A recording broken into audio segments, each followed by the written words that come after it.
नीलाम्बुजु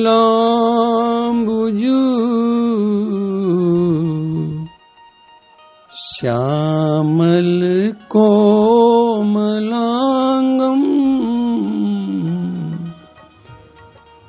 सीता समारोपितुमाम भागम्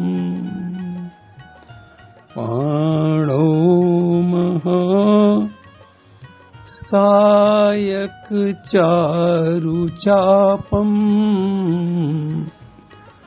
नमामि रामम् नमामि रामम् रघुवंशनाथम् रघुवंशनाथम्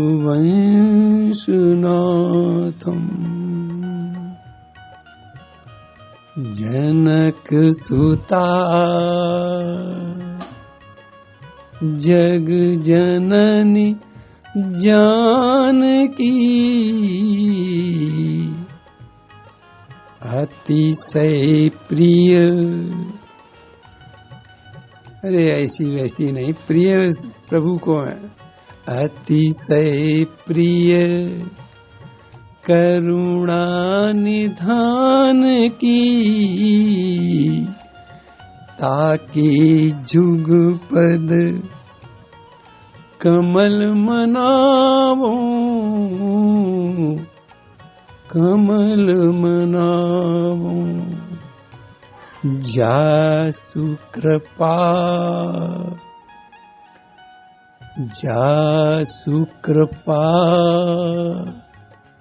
निर्मल मति पावो निर्मल मति पावो। जय जय जय। अरे गुरुदेव के बिना तो सब कुछ बेकार, गुरुदेव के बिना तो कथा हो ही नहीं सकती। इसलिए जय जय जय हनुमान गोसाई कृपा करहु। हे गुरुदेव ऐसी कृपा करो कि राम कथा कहता रहूं। जय जय जय हनुमान गोसाई कृपा करहु। गुरुदेव की नाई गुरुदेव की नाई। वाणी को पवित्र बनाने के लिए गुणगान कर लिया जाए। जय सिया राम जय जय सिया राम जय सिया राम जय जय सिया राम। भगवान की विशेष कृपा से आप लोग रामचरितमानस श्रवण कर रहे हैं और उस रामचरितमानस में भी अरण्यकांड और अरण्यकांड में भी माता अनसुईया जी के द्वारा सीता माता को स्त्री धर्म की, पतिव्रत धर्म की सुंदर शिक्षा, सुंदर उपदेश श्रवण कर रहे हैं। यदि माता सीता जगत जननी है, उन्हें कौन उपदेश कर सकता है? लेकिन उनके बहाने से, उनके माध्यम से, माता सीता के माध्यम से माता अनसुईया संसार की, जगत की माताओं को अपना संदेश देना चाहती हैं और उपदेश देकर भारतीय संस्कृति को मजबूत करना चाहती हैं, भारत के चरित्र को सुदृढ़ बनाना चाहती हैं, भारत का गौरव बढ़ाना चाहती हैं। क्योंकि शास्त्र तो ये कहता है यत् नारस्त पूजते तत् रमन्ते देवता। जहाँ नारियों का सम्मान होता है वहीं तो देवता विराजमान रहते हैं। और नारियों का सम्मान नारियों के चरित्र से होता है, नारियों का सम्मान नारियों के पतिव्रत धर्म से जुड़ा हुआ है। तो इसलिए आज अनसुईया जी माता सीता को माध्यम बनाकर भारतीय संस्कृति को, भारत के आचरण को, भारत के चरित्र को मजबूत करना चाहती हैं। अनसुईया जी कहती हैं, हे राजकुमारी, मातु पिता भ्राता हितकारी,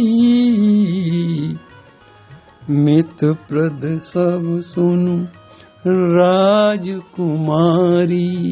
अरे राजकुमारी, माता पिता और भाई ये सुख तो देते हैं, लेकिन इनका सुख सर्व सुख नहीं हो। और पति अमित दान भरता वैदेही। हे वैदेही,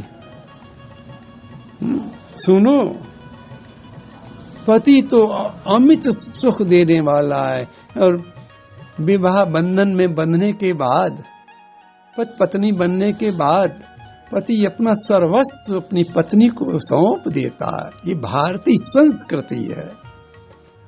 पति निश्चिंत हो जाता है अपना सब कुछ सौंप कर, और यहाँ तक सुख देता है कि दोनों मिलकर संतान को जन्म देकर अपना लोक और परलोक भी बना लेते हैं।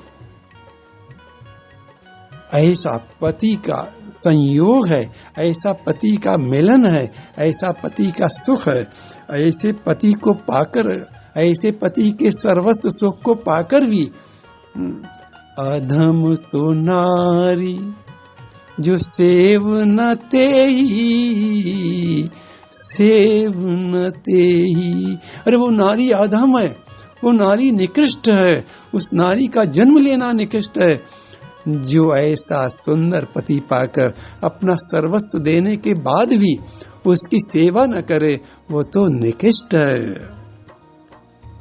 हे सीता, नारी की तो परीक्षा आपत्ति काल में ही होती है। जब सारे सुख हो तो क्या परीक्षा, क्या जांच?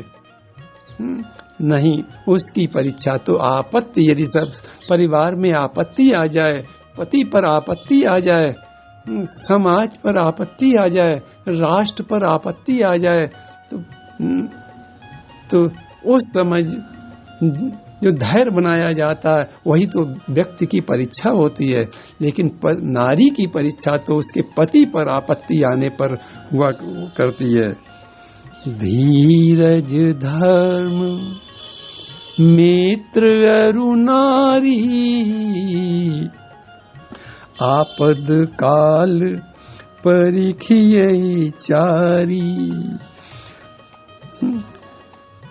धीरज की परीक्षा होती है।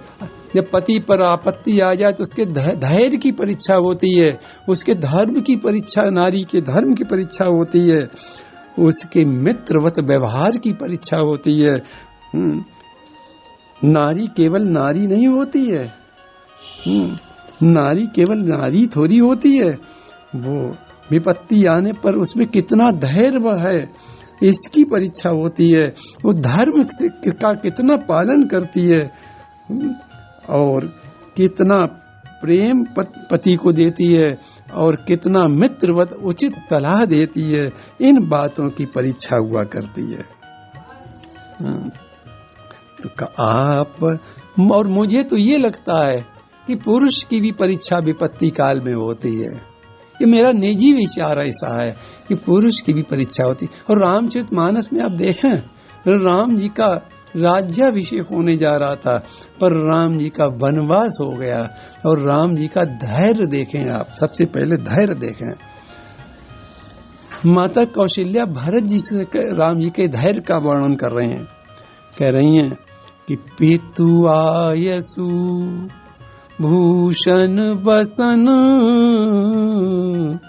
तात तजे रघुवीर। जैसे ही राम जी को मालूम पड़ा कि राज्याभिषेक नहीं, हमें तो बन जाना है, राम जी को न तो सुख हुआ न दुख हुआ। पितु आयसु भूषण बसन, तात तजे रघुवीर। भीष्मौ हरषु न हृदय कछु, पहिरे बल कल चीर। राजसी वस्त्र उतार दिए और मुनियों का वेश धारण कर लिया। हृदय में न दुख है न सुख है। ये राम जी का धैर्य है आपत्ति काल में। राम जी का धर्म सुनो। ये आपत्ति काल संसार की दृष्टि में आपत्ति काल है, पर राम जी का ऐसे समय भी अपने धर्म को नहीं छोड़ा।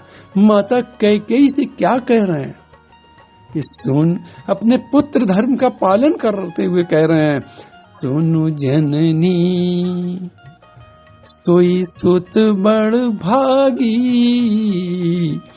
जो पितु मातु बचन अनुरागी। अपने भ्रातृ धर्म का पालन कर रहे हैं राम जी, बड़े भाई होने का धर्म पालन कर रहे हैं। क्या कह रहे हैं कि भरत प्राण प्रिय।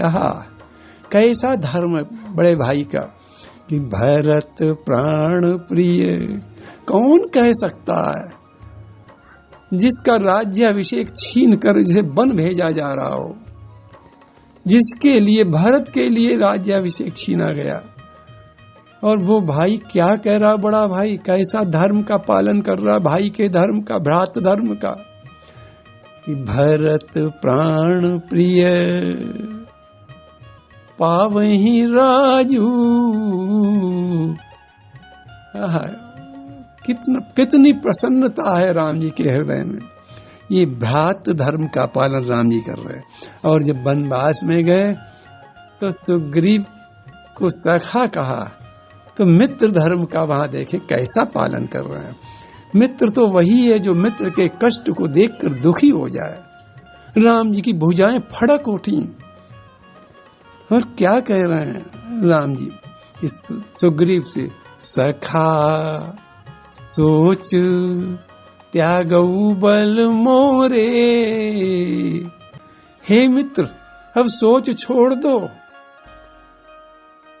सखा सोच त्यागऊ बल मोरे, सब विधि घटब काज में तोरे।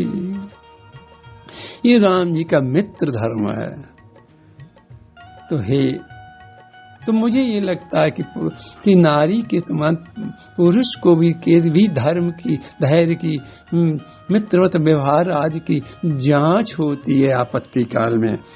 लेकिन नारियों को शिक्षा देते हुए माता क्या कह रही हैं अनसुईया जी कि वैदेही, जब परिवार पर या पति पर आपत्ति आती है तो उसकी नारी की 4 चीजों की परख होती है। क्योंकि परख तो आपत्ति काल में ही होती है। परख, सोना भी उस समय मालूम पड़ता है कि खरा या खोटा है जब उसको अग्नि में तपाया जाता है। तुलसीदास जी लिखते हैं मानस में कि कसे कनक, कनक कहते सोने को, कसे कनक मणि पारिख पाए, अपुरुष परिखियई समय सुभाए, समय सुभाए। तो इस प्रकार स्त्री की भी, नारी की भी धैर्य, धर्म, मित्र और स्त्री विपत्ति काल में इसकी परीक्षा होती है। नारी केवल नारी ही नहीं होती सीता। अनसुईया जी कहती हैं, हे सीता, नारी केवल नारी ही नहीं होती है, वो पति को सलाह देने के लिए एक मित्र भी, अच्छे मित्र के समान भी होती है। आपत्ति काल में उसकी इतनी ही परीक्षा नहीं होती है कि उसका पति में कितना प्रेम है, बल्कि परीक्षा तो ये होती है कि उसमें इस समय कितना धैर्य है, कितना धर्म निष्ठा है और कितना मैत्री भाव है। यदि वो धैर्य न रख सकी, पति पर आपत्ति है और वो नारी धैर्य न रख सकी, तो उसकी व्याकुलता पति को और व्याकुल कर देगी, पति और दुखी हो जाएगा। पति का आतिथ्य धर्म उसका भी धर्म है, द्रौपदी जी का उदाहरण देखें आप, पांडवों के वनवास में वे कितनी सेवारत धर्मशालिनी रहीं। उस विपत्ति में भी उन्होंने संतों का आतिथ्य सत्कार किया। इस प्रकार उनकी धर्म निष्ठा बनी रही। ये चारों चीजें यदि हम देखें मानस के अनुसार तो सीता जी में चारों गुण हैं। सीता जी ने जब राम जी का वनवास हुआ तो अपने पति का साथ नहीं छोड़ा, उन वन के मार्गों को स्वीकार किया। ये सीता जी का धैर्य और धर्म है। यदि लंका में देखें आप, लंका में सीता जी गईं, राक्षसियों से घिरी थीं, अनेकों कष्ट थे। हनुमान जी ने उस समय कष्टों को देखकर कहा, माता अब ही मार तुम्हें जाऊं लेवाई। लेकिन सीता जी, लेकिन हनुमान जी की इस बात का समर्थन नहीं किया। सीता जी ने स्वीकार नहीं किया बिल्कुल। रावण आता है और रावण कहता है, एक बार विलोक मम ओरा।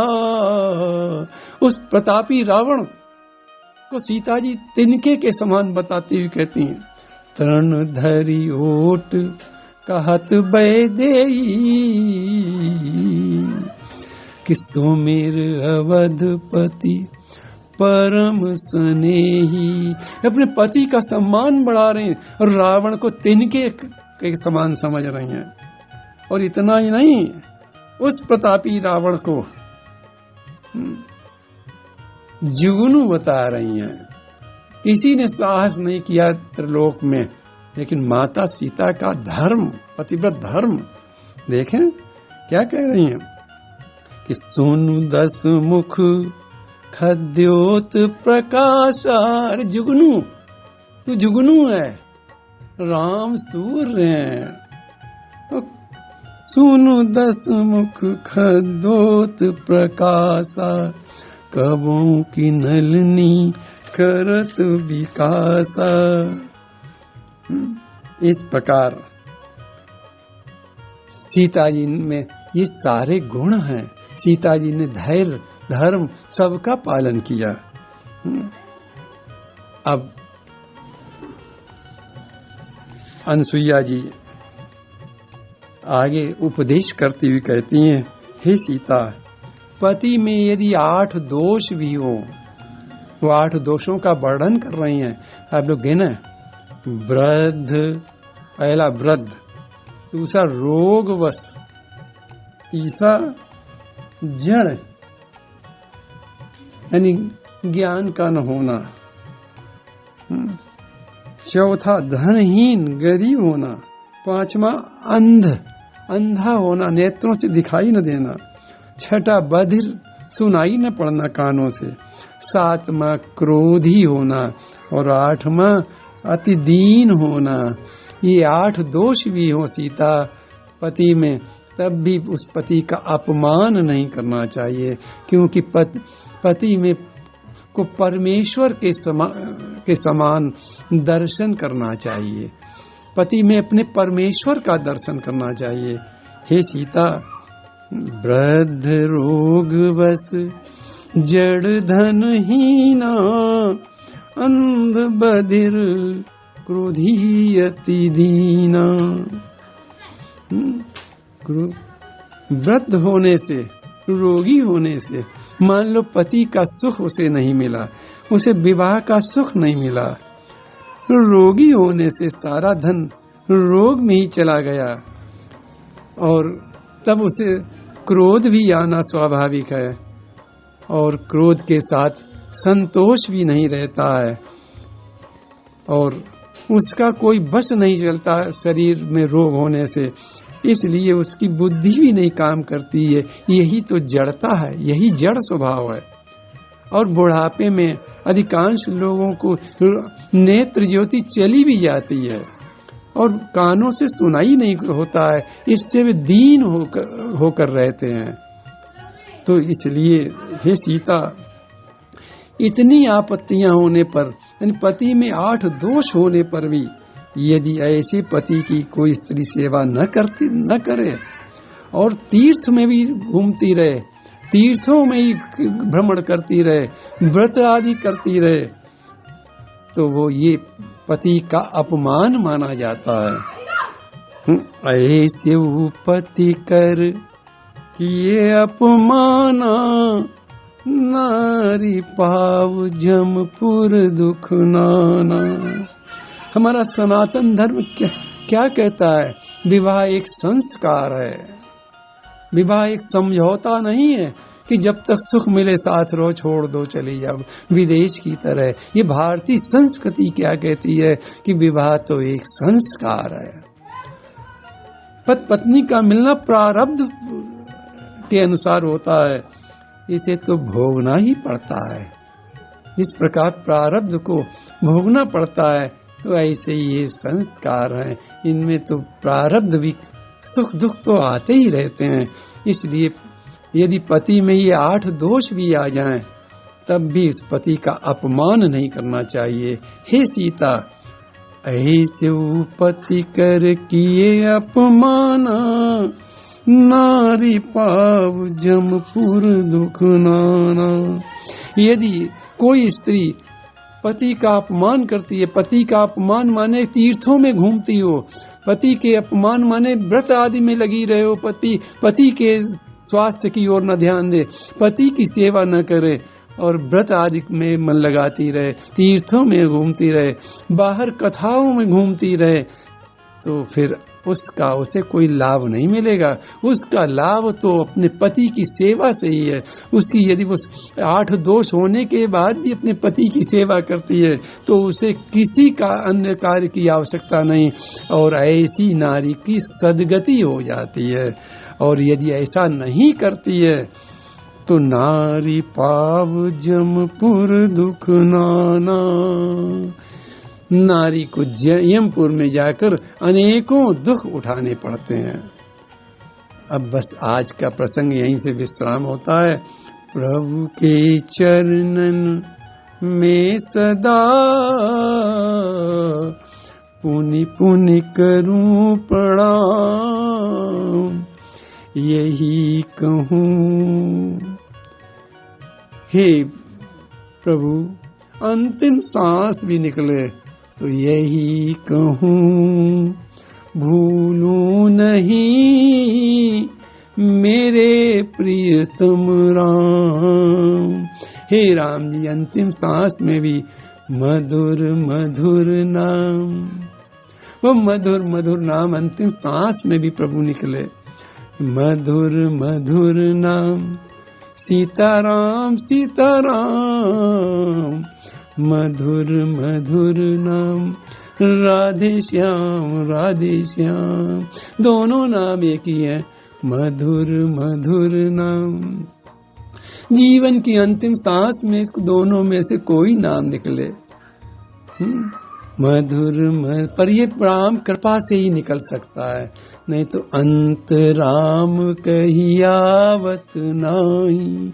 हे प्रभु, ऐसी कृपा करना हमारे ऊपर कि वो अंत समय में मधुर मधुर नाम, वो मधुर मधुर नाम निकले। मधुर मधुर नाम सीताराम सीताराम, सीताराम सीताराम।